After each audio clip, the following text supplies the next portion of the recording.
Donc, le premier exo, il était assez basique. Vous me suivez? Il y avait déjà un modèle qui était donné, ce qui avait pour but de vous familiariser avec tout ça. Moi, je suis déjà familier avec tout ça. Mais est-ce que vous avez peut-être besoin de regarder un peu pour comprendre la structure du langage? Et si vous avez des questions, c'est le moment. Pardon. Vous avez deux contraintes et un objectif. 3 fois x1 plus x2, d'accord? C'est des quantités. Des questions, des remarques. Les variables sont positives, supérieures ou égales à 0. Grâce à l'appel solve, on dit au logiciel, voilà, démarre la résolution. Et grâce à display, vous vous en doutez, display, ça veut dire afficher. Okay. On écrit VAR. Je vais l'appeler X, supérieur ou égal à 0 point virgule. Vous pouvez me corriger. Var, je l'appelle Y pour modifier un peu, supérieur ou égal à 0. Par la suite, on a l'objectif. Maximize, façon américaine, avec ZE, OBJ 2 points. 3x plus, je sais pas, 2y. Je peux modifier. Je m'offre un peu de liberté. Subject 2. Contrainte numéro 1. Il faut écrire, n'oubliez pas, c'est 1. Et ici, je peux avoir je peux m'offrir quelques libertés x plus y inférieur ou égal à 10. Corrigez-moi si je fais des erreurs. Une deuxième contrainte, je fais copier-coller. Et ici, je peux avoir 3 fois x plus, peu importe, 3 fois y inférieur ou égal à 15. Display. Solve, merci. Oui. D'abord solve. Display. Display OBJ par exemple pour afficher l'objectif. Et par la suite display X et Y et end. Donc je viens de le réécrire. L'avantage de l'écrire comme ça, c'est que peut-être j'ai commis quelques erreurs, mais si jamais j'ai commis des erreurs, pédagogiquement, c'est une bonne chose, parce que je veux vous donner les moyens pour savoir, vous, comment corriger les erreurs.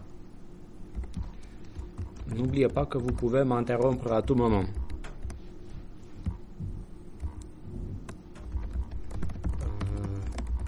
Ça ne vous embêtez pas, c'est un truc à moi. Et là, la commande qu'il faut, vous auriez pu faire ça en ligne, comme c'est décrit dans le sujet, mais la commande à taper, même si vous êtes sous Mac ou Windows, c'est glpsol-m et le nom du fichier s'appelle exo1.mode. Et lorsque je démarre un programme pour la toute première fois, je croise les doigts. Il faut être optimiste, mais aussi savoir rebondir si jamais il y a un problème. Heureusement, ou malheureusement, parce que pédagogiquement c'est pas bien, il a trouvé un objectif de 15, il a mis x égale 5.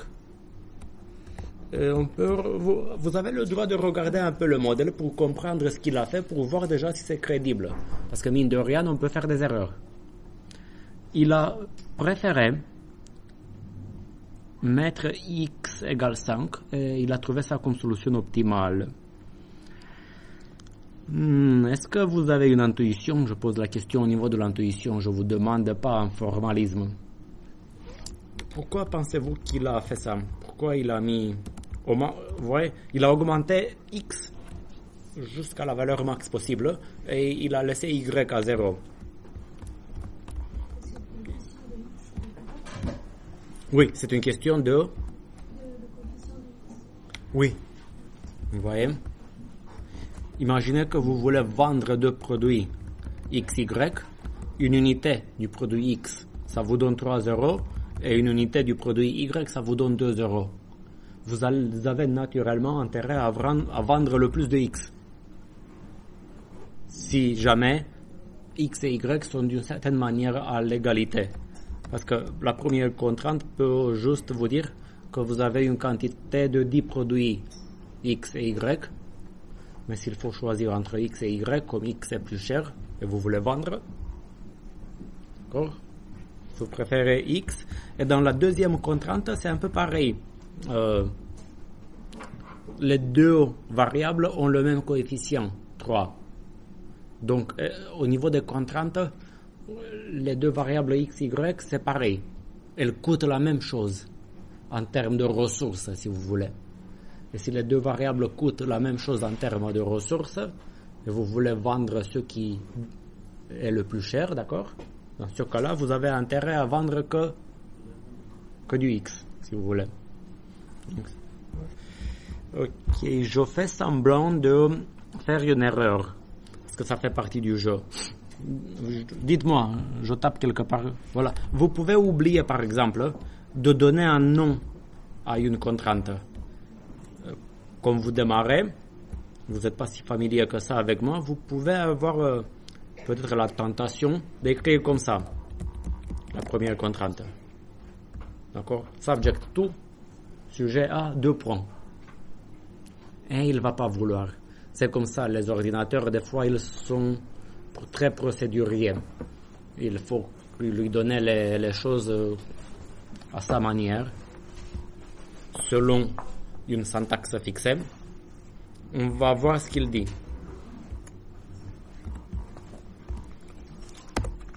Voilà, qu'est-ce qu'il dit? Regardez les dernières lignes, donc il y a erreur. Il vous donne un contexte.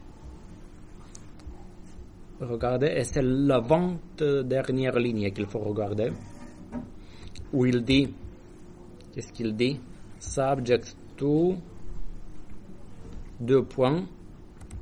Donc là, vous comprenez, il s'arrête et il affiche ici à la fin.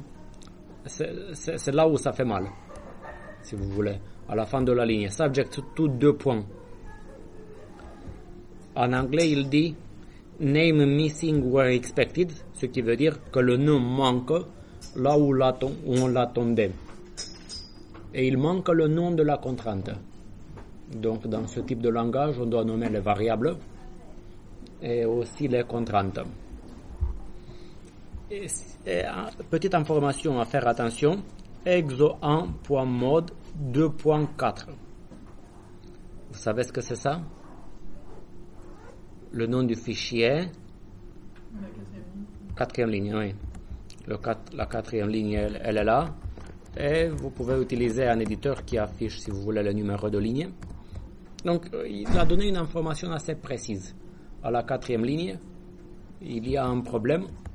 Le problème porte ici, à la fin, subject to. Pour une fois, il est clair, je pense.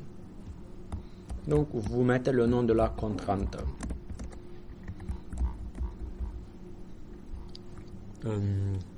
Question, remarque?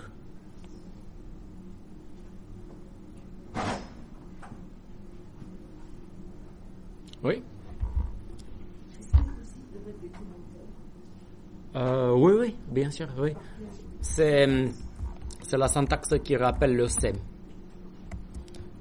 Vous pouvez mettre comme ça un commentaire.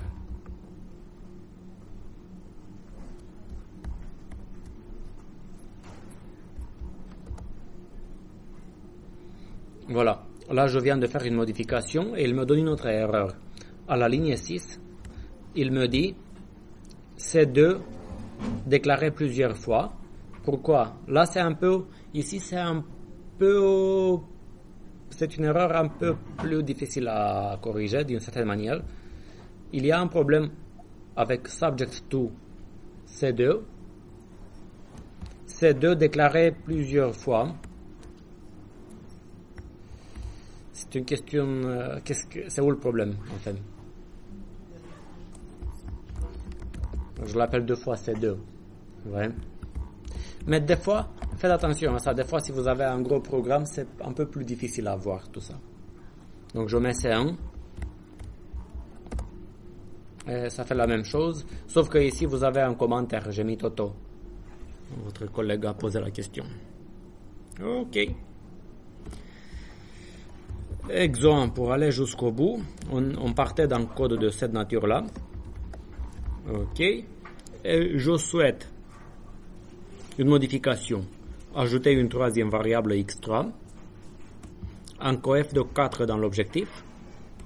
Un coef de 3 dans les deux contraintes. Et ajouter une troisième contrainte x3 supérieure ou égale à 3. Je pense que c'est relativement facile, donc je vais aller un peu vite. Un coef de 4 dans l'objectif.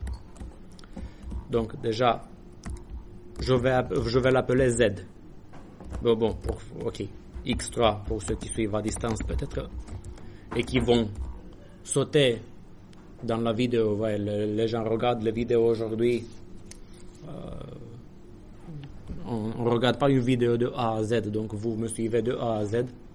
Mais ils ne vont pas comprendre si je change le nom de la variable, c'est X3. Parce qu'ils le regardent avec des intermittences. Pour X3, je dois lui donner un coef de 4 dans l'objectif. 4 fois X3. Qu'est-ce que je dois ajouter? Un coef de 3 dans les deux contraintes. Et j'ajoute supérieur ou égal à 1. Donc, plus 3 fois X3. Plus 3 fois X3. Je vais l'afficher si vous voulez. Et j'ajoute une troisième contrainte. Subject to C3. X3 supérieur ou égal à... Voilà. Vous voyez, j'écris un peu... C'est un peu plus clair si j'écris comme ça, vous voyez. Vous voyez. Même les espaces, c'est pas qu'au niveau pédagogique que ça peut aider, mais si jamais vous faites en général du logiciel, si vous développez, si vous écrivez du code, quel que soit le langage, très souvent le code que vous l'écrivez pas que pour vous-même. Vous l'écrivez pour une équipe, pour des collaborateurs. Et n'importe quel code que vous écrivez, quel que soit le contexte, quel que soit le langage, il faut être le plus clair possible. Ce que j'essaye. Vous allez me dire si j'arrive ou pas, mais vous voyez, même je ne sais pas si je me fais bien comprendre. C'est plus clair si je l'écris comme ça que si j'avais fait un truc, je ne sais pas. Ouais, si j'avais écrit comme ça, c'est beaucoup plus dur à suivre. Ouais. Mais comme ça, c'est un peu plus clair. Et j'optimise le modèle. Voilà. Grâce à cette nouvelle variable, il a fait ses calculs et il lui a donné la valeur 2,5. Des questions, des remarques?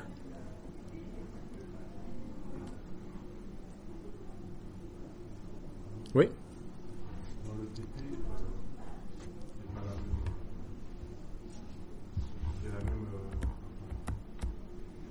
de prendre le modèle à gauche. Oui, je l'ai modifié un peu. Mais je me rends compte que peut-être c'est pas bien pour ceux qui suivent à distance parce que eux ils vont zapper tout le temps pendant la vidéo.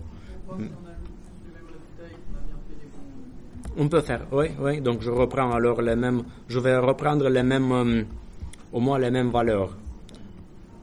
4, 2, 22.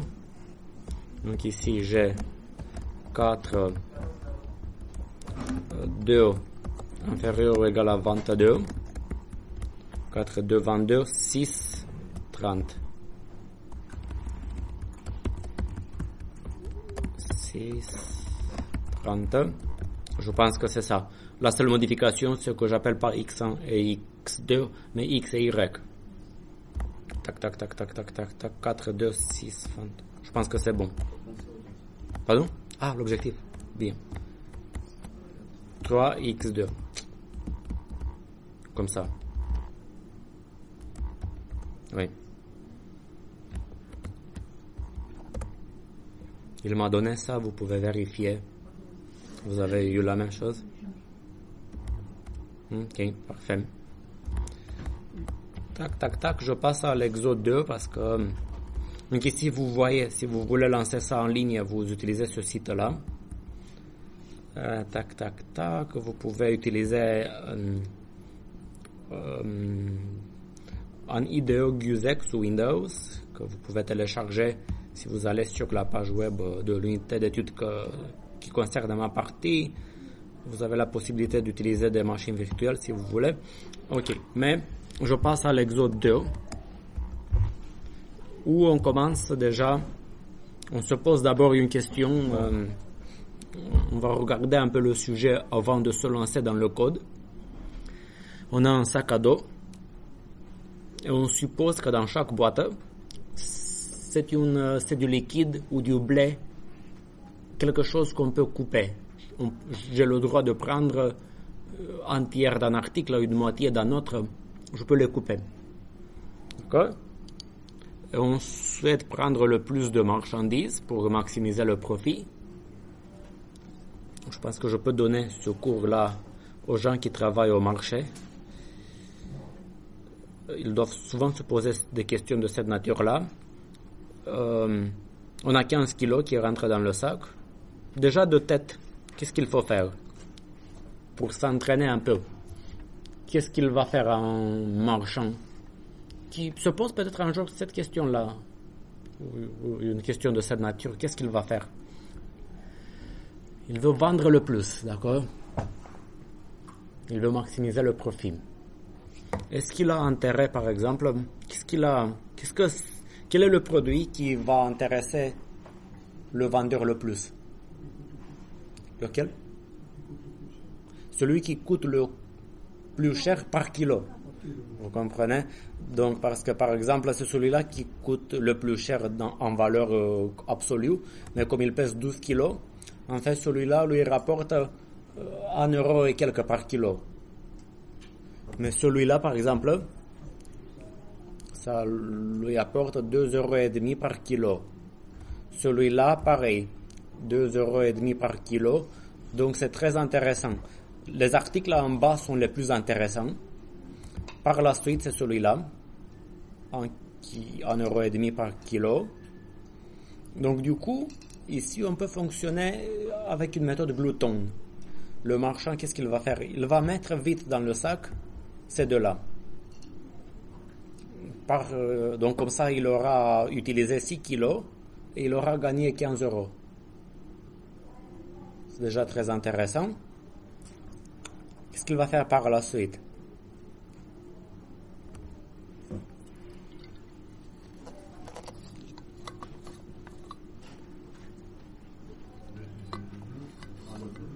Pardon? Il va prendre cette boîte-là. C'est plus cher par kilo. D'accord? Du coup, on a ça. On est arrivé de cette manière-là. On a mis dans le sac 8 kilos. Excusez-moi. 8 kilos. Mais on a le droit de prendre de parties fractionnaires. Donc, s'il reste 7 kilos à prendre, il reste 7 kilos disponibles dans le sac. Qu'est-ce qu'il lui reste à faire? Il peut prendre, oui, 7 douzièmes. 7 douzièmes de cet article, 7 sur 12. Oui, c'est ça, 7 sur 12 de celui-là. Donc, on a trouvé déjà la solution de tête. Donc, et après, moi, je vais écrire un modèle. J'ouvre un fichier exo2.mode. Et voilà, je mets déjà un commentaire. Grâce à votre collègue, on sait comment faire les commentaires.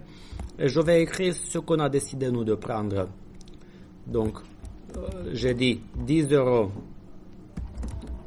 4 kilos. Je prends ça. Par la suite, 5 euros 2 kilos. Qu'est-ce que j'avais? 3 euros 2 kilos. Et je vais ajouter 7 sur 12. OK? De l'article qui me rapporte 14 euros. Si je fais l'addition de ça, ici j'ai...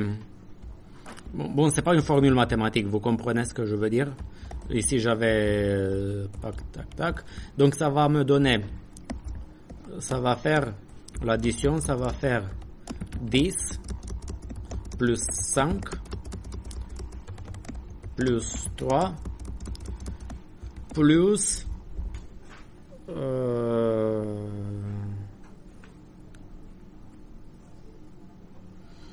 Plus 7 fois 4, 7 sur 12 fois 14. Donc, ça va donner... J'ai le droit de prendre une calculette, mais si, je vous crois, 26,17.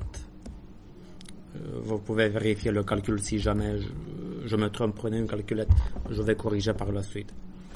Et voilà, et je ferme le commentaire. On va vérifier s'il va nous donner cette valeur-là. Et là, je commence à écrire le modèle. Je vais avoir 4 variables parce que j'ai 4 articles. Donc, je vais avoir, voilà comment faire variable. La première, en haut à gauche, l'article en haut à gauche. Est-ce que ça vous parle si j'écris comme ça? HG, c'est l'article en haut à gauche. D'accord? C'est celui-là. Supérieur ou égal à 0, n'oubliez pas. Parce que sinon, il s'amuse à affecter des valeurs négatives aux variables. Et ça donne des choses qui ne font pas de sens. Variable en haut à droite. Variable en bas à gauche. Et variable en bas à droite. Ok. Maximize. Oui? Il faut faire une déclaration de variable pareille, il n'est pas possible de faire un séparateur entre plusieurs variables. On aurait pu mettre par virgule des variables, mais c'est pas supporté par toutes les versions du logiciel, et c'est mieux comme ça. C'est même d'une certaine manière plus clair. On voit dès le départ comment les variables sur lesquelles on travaille. Je vous conseille de ne pas écrire les choses d'une manière trop compacte non plus. Maximize. On va évoluer dans ce langage. Plus tard, je vais vous apprendre comment faire des tableaux de variables. Si jamais on a 1000 articles. Maximize, OBJ, 2 points. Je commence avec l'article en haut à droite qui est celui qui coûte 14. 14 fois en haut à droite. Plus 3 en haut à gauche. J'essaie de travailler ma mémoire. Plus en bas à droite, c'était 10. Plus 5 en bas à gauche. Non, en bas à gauche. Excusez-moi. En haut à gauche, c'était 14. Corrigez-moi. En haut à gauche, c'est celui-là. En haut à gauche, 14. En haut à droite, 3. En bas à gauche, 10. Et en bas à droite, tac. Il y a une seule contrainte, la contrainte de capacité du sac. Subject to C, je l'appelle C tout simplement la contrainte. En haut à gauche, en haut à gauche, c'était 12. 12 fois HG. En haut à droite, c'était 2. En bas à gauche, c'était 4. Vous voyez comment j'essaie d'aligner l'écriture. Et en bas à droite,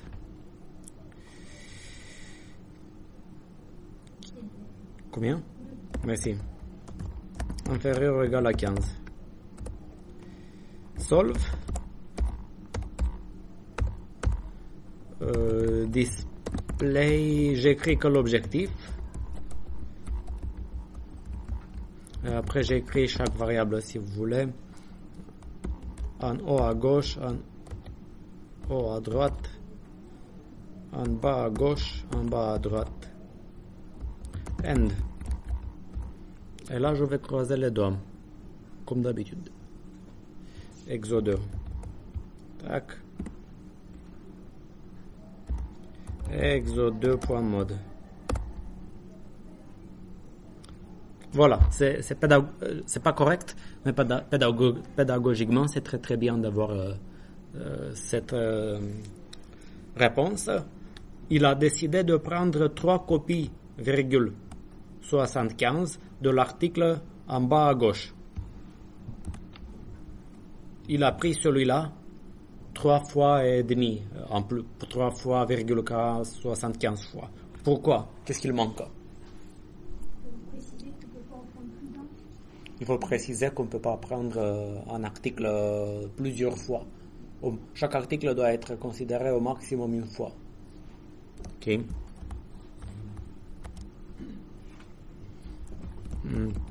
Vous pouvez essayer avec une écriture de cette nature généralement. Mais là, il ne veut pas.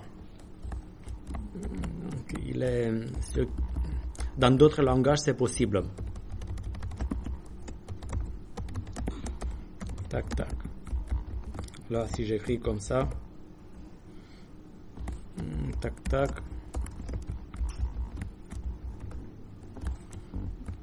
Tac. Donc, le plus simple, c'est de faire comme ça. Tac. Donc, ma tête supérieure égale à 0. Pardon. C'est pas intuitif. Si jamais on peut faire du Julia, c'est possible de l'écrire de manière plus intuitive. Mais vous voyez, la variable est supérieure ou égale à 0, avec virgule, je lui dis inférieur ou égal à 1. C'est le plus rapide. Pour ne pas être obligé d'écrire encore 4 contraintes. Tac. C'est bon. Je relance. Et voilà, il a pris chaque article une fois, sauf l'article en haut à gauche, qui a été pris ce nombre de fois. Il a pris cette quantité-là, si vous voulez, qui doit représenter, d'après nos calculs, ça devrait représenter 7 sur 12. Ça paraît crédible, parce que 6 sur 12, c'est 0,5. 7 sur 12, ça a l'air d'être crédible, 0,50 et quelques, d'accord? On a ça. Et la valeur objectif, 26,1617. Cool. Ça colle. Des questions?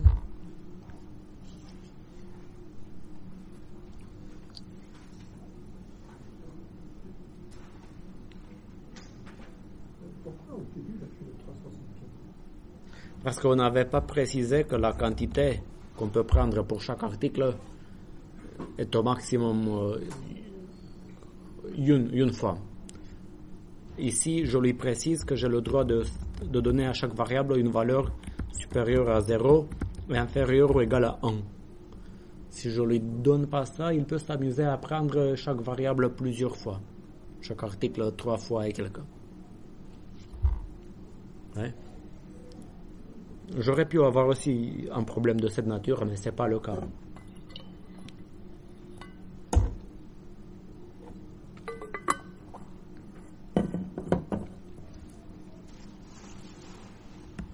Je passe à l'exo 3.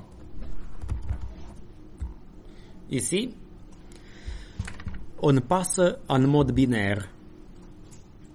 Ça veut dire quoi? C'est pareil que tout à l'heure, sauf que j'ai plus du blé ou de l'eau, du liquide dans chaque boîte. Dans chaque boîte, je peux avoir une télé, une radio. C'est des choses que je ne peux pas couper. Donc l'exo 3, il était assez simple, parce que pour lui dire de passer en mode binaire, on ajoute une virgule après la déclaration de la variable et on dit binary, binaire. Donc là, pour chaque boîte, il n'y a que 2 décisions possibles. Tu la prends ou tu la prends pas.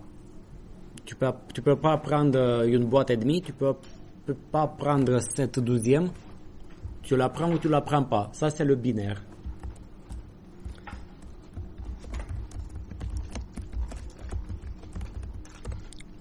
Ok, donc je recopie le même dans un fichier exo3.mode. Et là, j'ajoute binary. Et je croise les doigts parce qu'on ne sait jamais en informatique. Les certitudes en informatique, c'est compliqué. Voilà, il a décidé de prendre l'article en haut à gauche et l'article en bas à droite. Donc, il a pris celui-là et celui-là. Vous voyez, d'une manière un peu contre-intuitive, il a quand même pris l'article le moins intéressant. L'article en haut à gauche, il est le moins intéressant. Mais pourquoi pensez-vous qu'il l'a pris quand même? Oui? Oui, mais oui, c'est un algoglouton, mais un algoglouton aurait laissé, comme on a vu tout à l'heure, l'article en haut à gauche en dernier. Parce que c'est le moins intéressant en termes de valeur par kilo. Oui?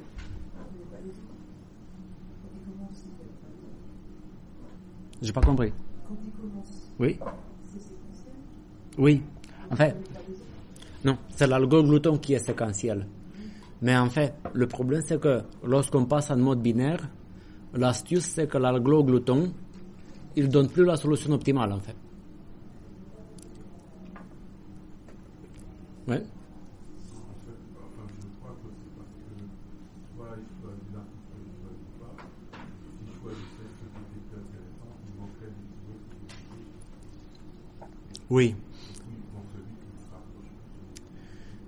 En mode, si on est en binaire et on applique une logique glouton, comme un marchand qui n'a pas de connaissances d'informatique, il commence avec les articles les plus intéressants. Il met d'une manière glouton celui-là, celui-là, celui-là. Il arrive dans une impasse. Parce que s'il sélectionne ces trois articles-là, il aura mis dans son sac 8 kilos. Donc il aura utilisé 8 kilos sur 15 parce que l'article de 12, pas de chance, il ne rentre plus. Donc en mode binaire, la logique glouton peut nous tromper. Comme c'est souvent le cas en informatique, peut nous tromper parce que là, je vais revenir plus tard dans le cours pour aborder ça, mais là, vous voyez cette logique binaire, on se retrouve avec du vide dans le sac à dos. Parce qu'on a pris le maximum, mais il y a du vide. Ok. Voilà, on passe à l'exo 4. D'accord.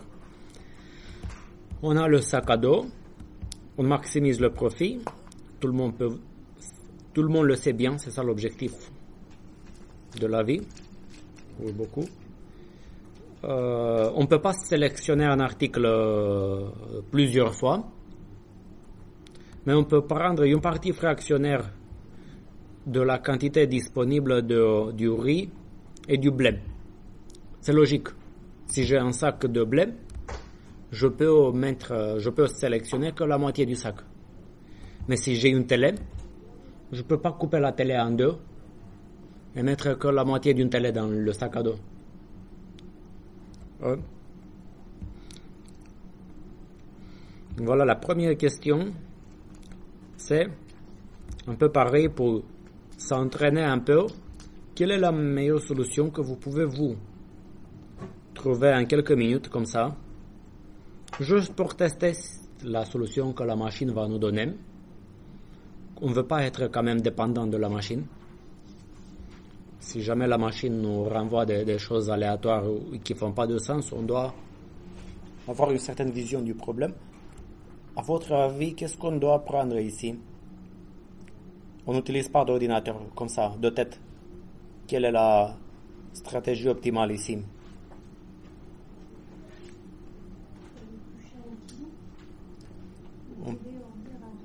Oui. Vous voyez que le matériel électronique, comme c'est naturel d'ailleurs, il est beaucoup plus cher que les céréales pour l'instant.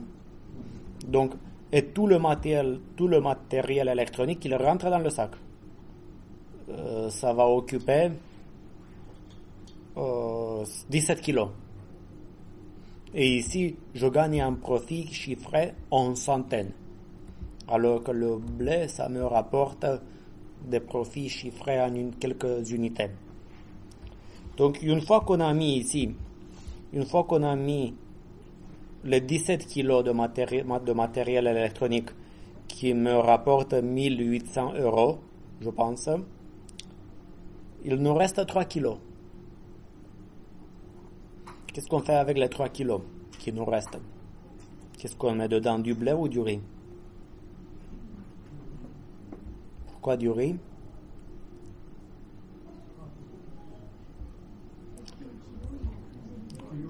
Le prix au kilo du riz est plus élevé que le prix au kilo du blé. Donc du coup, là, n'importe quel marchand peut le confirmer, il va mettre du riz. Je pense que de cette manière-là, je suis plus ou moins sûr que c'est la solution optimale. Je vois pas où je pourrais me tromper dans ce raisonnement. Je le crois pas trop. Donc, je vais mettre un tout petit commentaire. Donc, je suis à exo 4.mode. Je vais mettre un tout petit commentaire pour écrire la solution optimale. Donc, question 1, si vous voulez, ça va être 900 € plus 800 € plus 100 €. Vous allez pouvoir identifier les articles plus 4 €. Bon, ça donne 1804 €.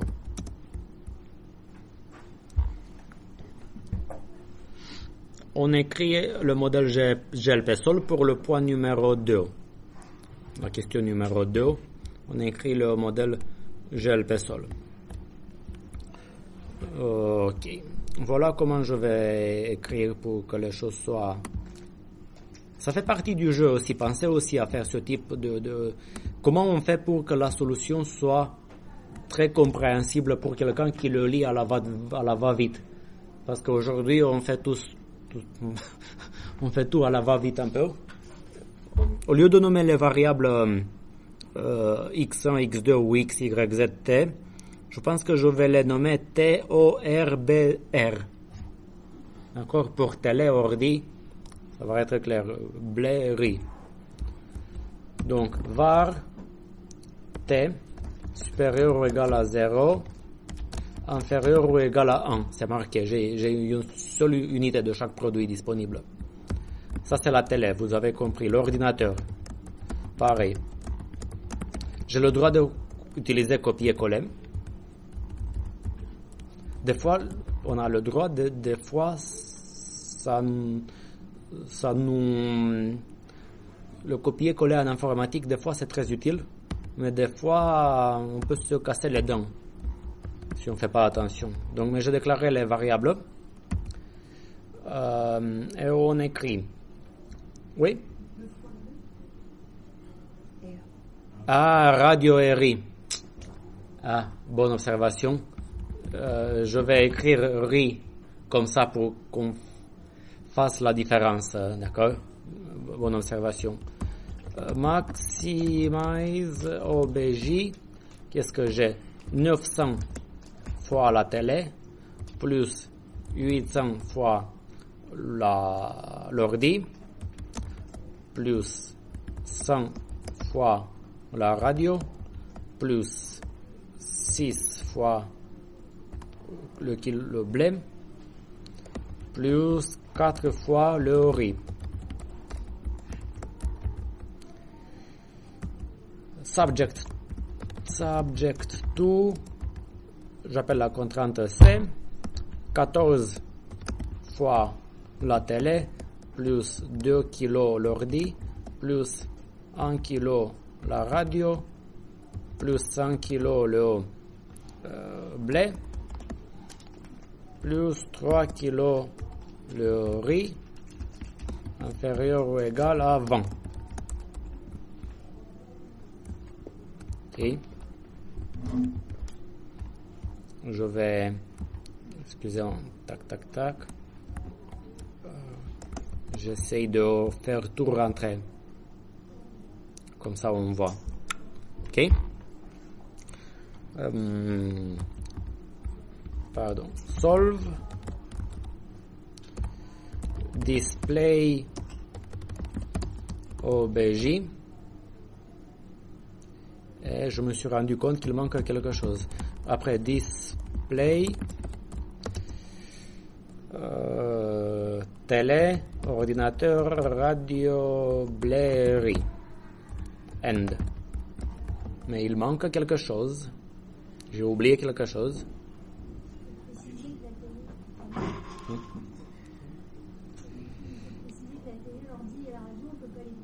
Oui. Oh, il faut mettre binary pour le matériel électronique. Sinon, il va prendre une moitié d'une télé. C'est pas une bonne idée.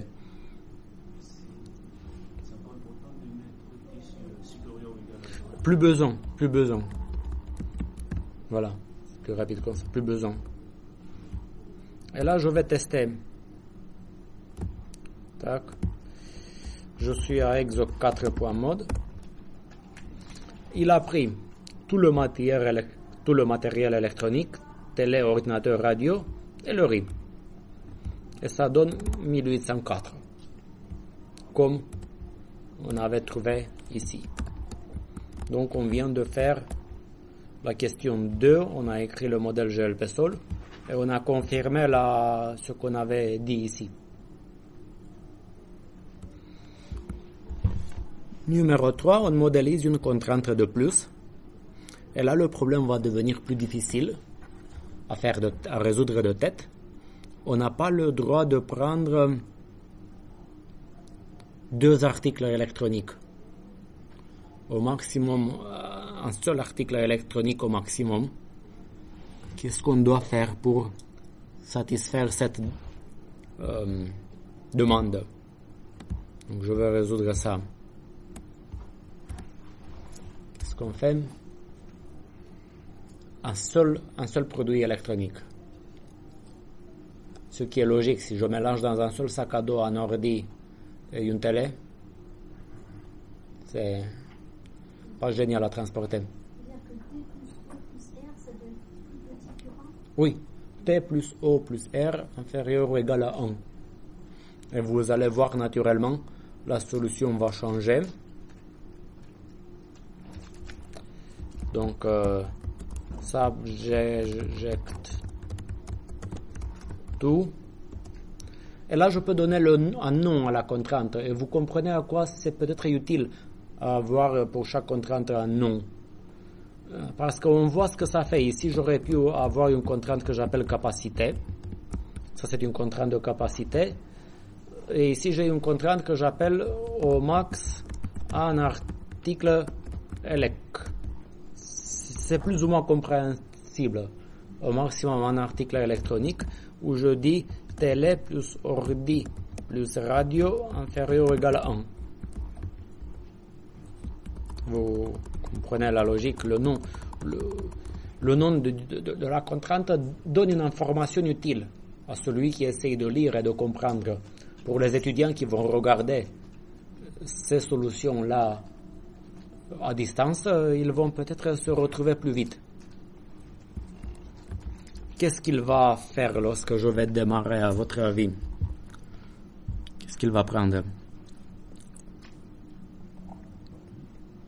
Pardon? Quel est le matériel électronique? Je ne sais pas, peut-être. L'ordi, il a l'avantage de peser que 2 kilos.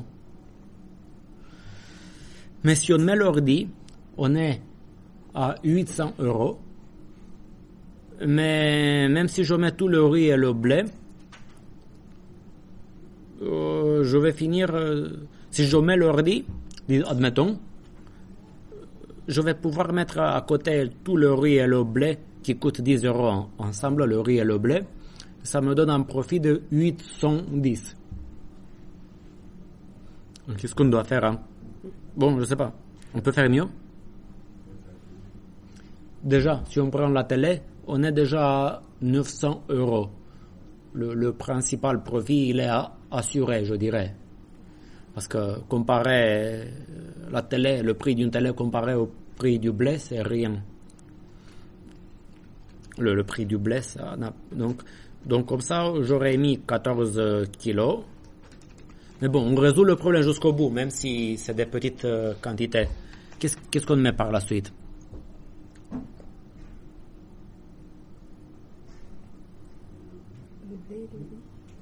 Le blé et le riz, le problème c'est que je ne peux pas les mettre... Il me reste 6 kilos. Je ne peux pas mettre tout le blé et tout le riz dans les 6 kilos de capacité résiduelle, si vous voulez. Mais je peux les couper.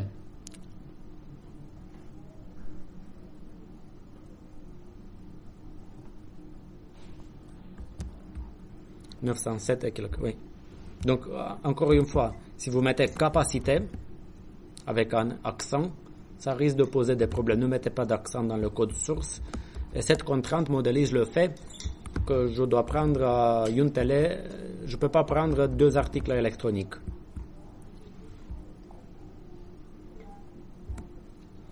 Des questions? Avant de passer au suivant. Est-ce que binary, c'est moins coûteux que integer? Binary, pour le logiciel, c'est mieux si on lui dit binary. Mais bon, comme c'est des problèmes de petite taille, ça ne change rien. Mais ici, j'aurais pu mettre inférieur ou égal à 1 et integer. Ça donne la même chose. Mais généralement, si c'est plus rapide à écrire, c'est mieux pour le logiciel aussi. D'accord.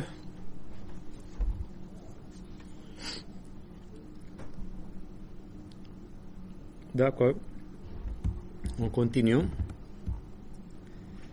Il nous reste 2 exos, je pense, que je vais faire. Parce que sinon la vidéo sera trop longue. Voilà, un producteur agricole veut acheminer des marchandises. Les marchandises sont acheminées dans des boîtes. Il possède une quantité illimitée de boîtes préfabriquées qu'il peut transporter. Bon, et la production a donné. Il peut mettre dans des boîtes des pastèques ou du blé. Ouais, il doit configurer chaque boîte. Il doit dire, par exemple, je mets dans chaque boîte, je sais pas, une pastèque et 2 kilos de riz. Il faut déterminer la configuration optimale de chaque boîte. Ça aurait pu être un camion, vous comprenez. La seule différence entre boîte et camion, c'est la taille des coefficients qu'on va utiliser nous dans nos contraintes. Donc, qu'est-ce qu'il fait? La pastèque, ça rapporte 6 €. Le blé, chaque kilo de blé rapporte 1 €. Ok, on se focalise d'abord sur ça parce que peut-être il y a trop d'informations ici à suivre. Ok. Les boîtes, elles ont 2 caractéristiques. Un poids maximal, une capacité, parce que sinon là, on suppose que si on dépasse 28 kg par boîte, la boîte peut ne pas tenir. Et la boîte, elle doit avoir un volume, ok, elle n'est pas illimitée, 37 litres. Dans chaque boîte, on doit mettre des pastèques et du blé. Et on veut maximiser le bénéfice max par boîte. Comme je le fais d'habitude, je demande d'abord de trouver la configuration optimale de tête pour se familiariser avec le problème. Donc, peut-être il y a trop de données. Voilà comment je vais faire. Peut-être j'ouvre un fichier exo5.mode et ici je mets comme commentaire pour la pastèque, quelle est là 6, ça me rapporte la pastèque 6 €, 4 kilos, près 6 litres. Ce qu'il faut retenir. Là, le blé. Le blé, c'est par kilo. 1 euro par kilo, c'est ça la différence. Combien ça pèse 1 kilo de blé? Bon, d'accord, 1 kilo. Mais 1 kilo de blé, on dit qu'il occupe 2 tiers comme volume. Le blé, il est plus lourd que l'eau. C'est pour ça. Ok, la boîte. Comme ça, vous avez toutes les données ici. Et il manque juste les données concernant la boîte. J'ai 28 kilos. La capacité et le volume, 37 litres. Et là, on se demande ce qu'on va mettre dans une boîte pour avoir le maximum de profit. Qu'est-ce que j'aime? On réfléchit un peu de tête. J'imagine que c'est un problème qu'un producteur agricole pourrait vraiment se poser.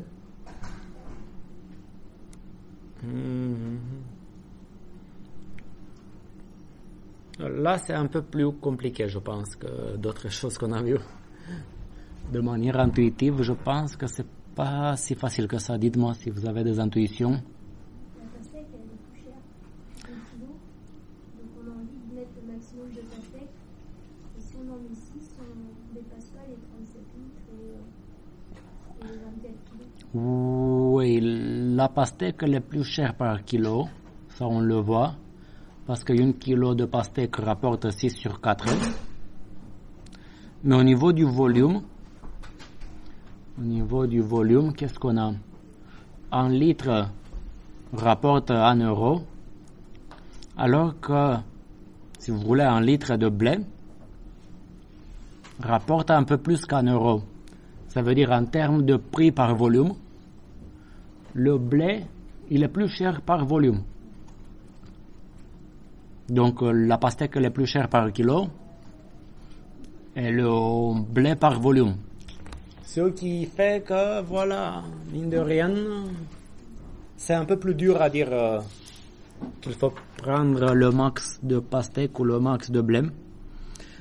Je vais le dire en toute modestie, comme ça, de tête, je suis en train de parler aussi. Je réfléchis aussi à des choses pédagogiques, mais je peux pas trop vous dire comme ça très très vite.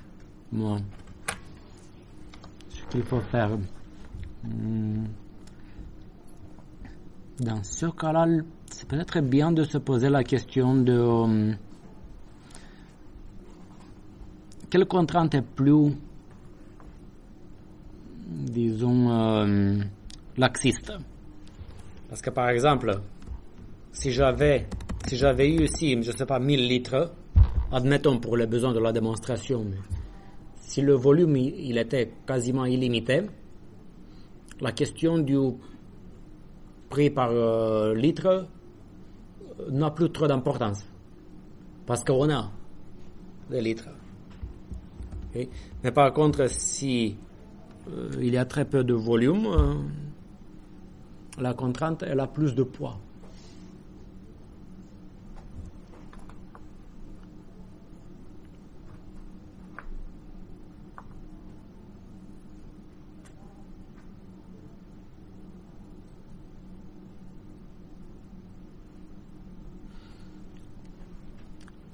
Par exemple, si je prends 28 kilos de blé, ça me rapporte 28.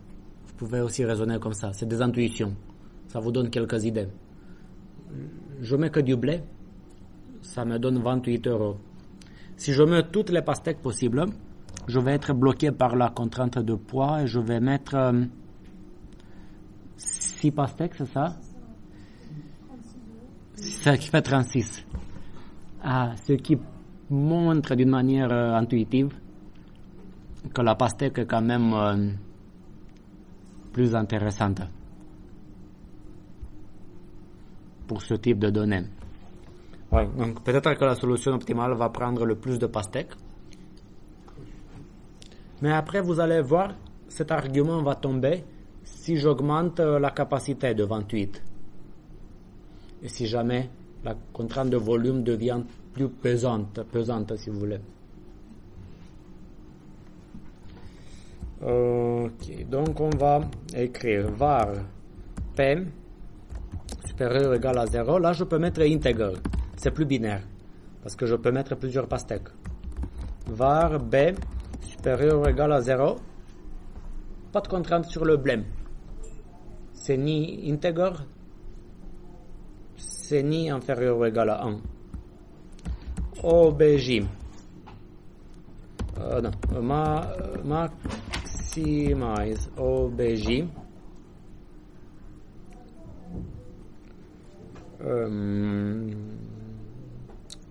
Maximize OBJ, quel était l'objectif? 6 fois la pastèque, merci, plus le blé, une fois le blé.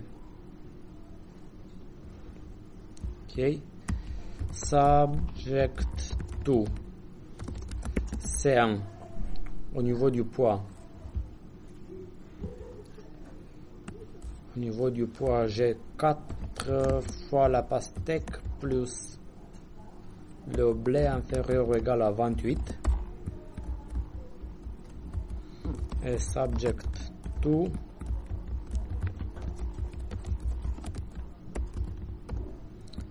C2.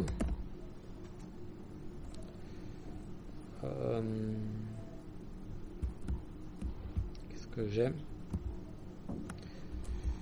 6 fois la pastèque parce que c'est des litres, plus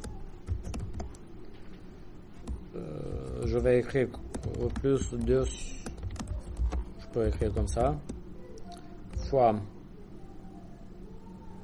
le blé inférieur ou égal à 37. N'hésitez pas à m'interrompre. Des fois, pédagogiquement, c'est bien de commettre quelques erreurs de temps en temps. Solve. Display pastèque et blé. End. Pardon.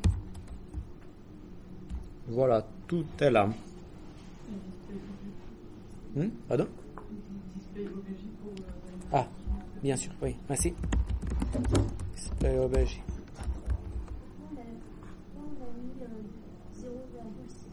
C'est 2 sur 3.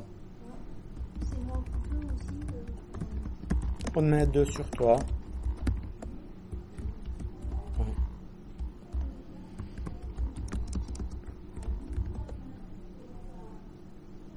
Et là, je vais démarrer. Dites-moi. Merci. Merci, oui.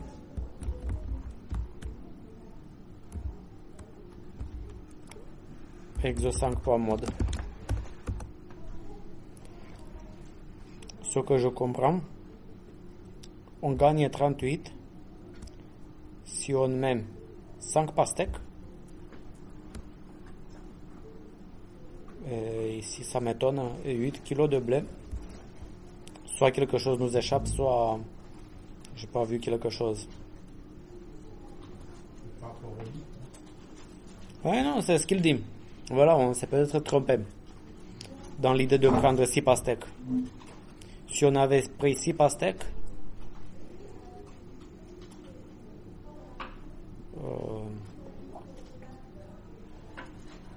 ça aurait donné la même chose, 6 pastèques. Ça aurait donné 38 aussi.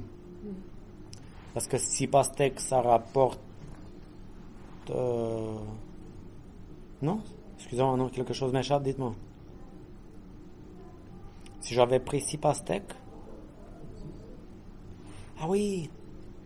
Non, on n'a pas fait attention tout à l'heure. Si je mets 6 pastèques, c'est vrai, ça occupe 24 kilos. Mais pardonnez-moi l'expression, ça bouffe presque tout le volume. Parce que 6 pastèques, ça va bouffer 36 litres. Pardon? Ouais. Et si on... il ne reste plus de place pour mettre 1 kilo de blé. Ah, donc voilà, là, vous voyez très bien, c'est un problème qu'un producteur agricole n'aurait pas pu résoudre de tête comme ça.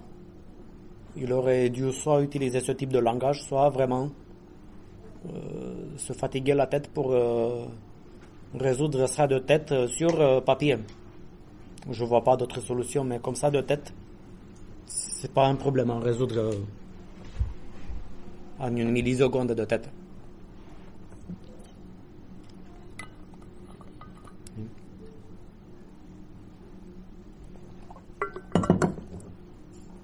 Des questions, des remarques? De toute façon, pour la question 1, si on nous pose des questions et les contrôles, c'est pas si grave. Non, c'est pas si grave. L'objectif, c'est de familiariser avec la chose. Si la réponse est très facile, si jamais vous avez ça dans un TP noté, je m'attends à une réponse, mais j'aurais jamais pénalisé quelqu'un qui ne trouve pas la solution de tête ici pour cette question. Voilà, j'ai pas respecté X et Y, j'espère qu'on va me pardonner.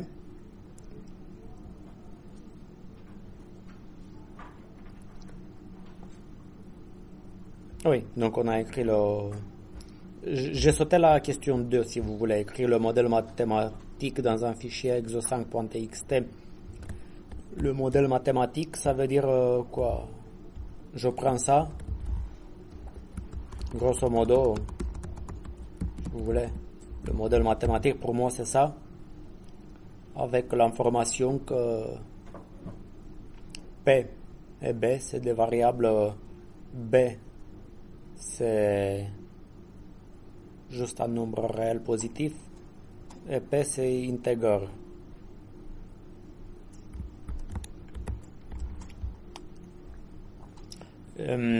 Je vais pas faire les questions bonus parce qu'on risque de prendre trop de temps. Mais on va faire le dernier exo. Exo 6. On va modifier le programme précédent. Ok, on suppose que le livreur, celui qui transporte les boîtes, donne la possibilité de dépasser la capacité de poids à condition de le rémunérer. Ça veut dire quoi? Si vous dépassez la capacité d'un kilogramme, on paye 0,7 €. Ça veut dire, on est pénalisé. On paye au livreur 0,7 € si jamais je lui donne une boîte qui pèse 29 kilos, vous comprenez? Lui, il veut une boîte de 28 kilos. Logiquement, naturellement. Si je lui passe une boîte de 29, il l'accepte quand même, mais il nous charge 0,7 €, qui sera déduit du profit qu'on peut obtenir. Si on lui donne au lieu de 28 kg, 30 kg, on dépasse de 2 kg, on le paye 2 fois 0,7. Généralement, on dépasse le poids donné de Z kg, il nous charge Z fois 0,7. Mais bon, on va pas l'embêter. Si on dépasse le poids, on le dépasse toujours. Il se casse pas la tête à dépasser de 0,3, de 0,9. Il accepte de dépasser par une valeur entière que j'appelle Z. Ça c'est exo 6.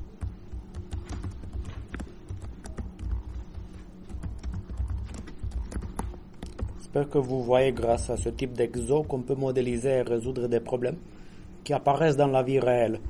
Les outils qu'on vous enseigne dans cette unité d'études sont utilisés par exemple par des boîtes de conseil en aide à la décision pour les entreprises. Imaginez EDF qui doit avoir beaucoup de données, beaucoup de clients et qui doit acheminer de l'énergie d'une centrale vers des clients. Il se retrouve avec des problèmes avec d'innombrables variables et il faut des techniques de cette nature d'optimisation discrète pour maximiser leur profit. Parce que s'il y a quelque chose que toutes les entreprises partagent, c'est l'objectif de maximiser le profit.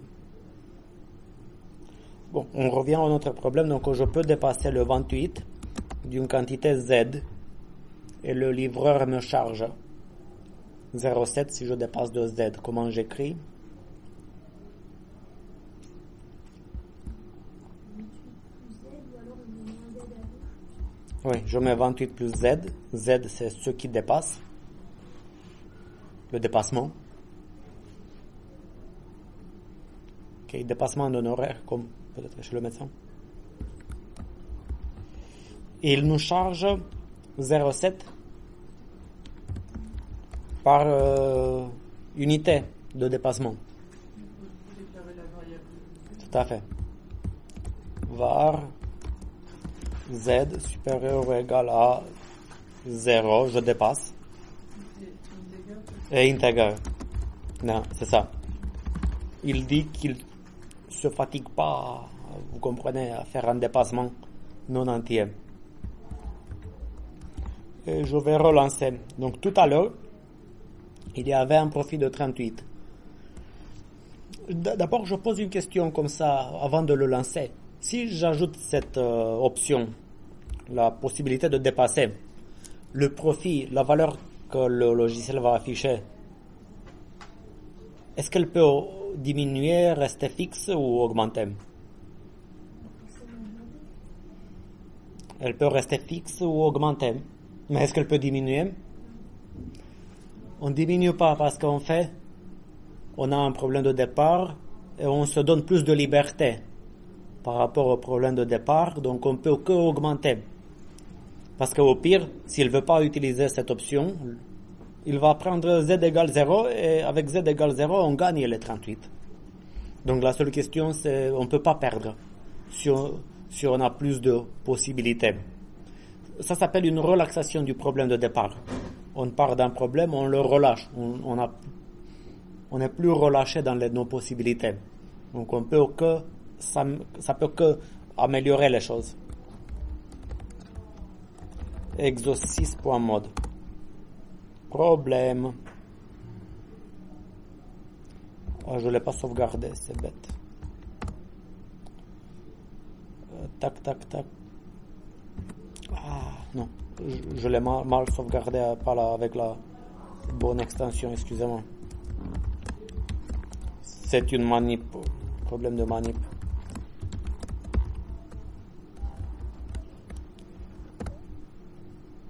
Ok.